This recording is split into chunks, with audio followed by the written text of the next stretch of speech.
நேற்று நைட்டு டின்னருக்கு வந்து எங்கள் வீட்டில் தேங்காய் இல்லை, தேங்காய் இல்லாமல் பார்த்து பார்த்து ஆயுள் கூடும் எனக்கு.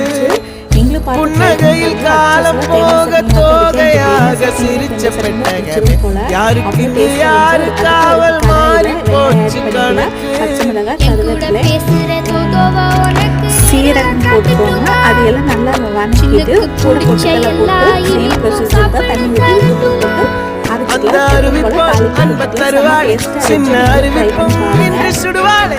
நீ ஆயுசு நூறாக என் உயிர் உன்னோட பத்திர சொத்தாக, என் பார்வை உன்னோடு உண்மை கண்ணோடு பேசாமல் நாம் மிதந்து போவோம் காதாரா அடியானாலும் நான் தாங்க மாறோடு.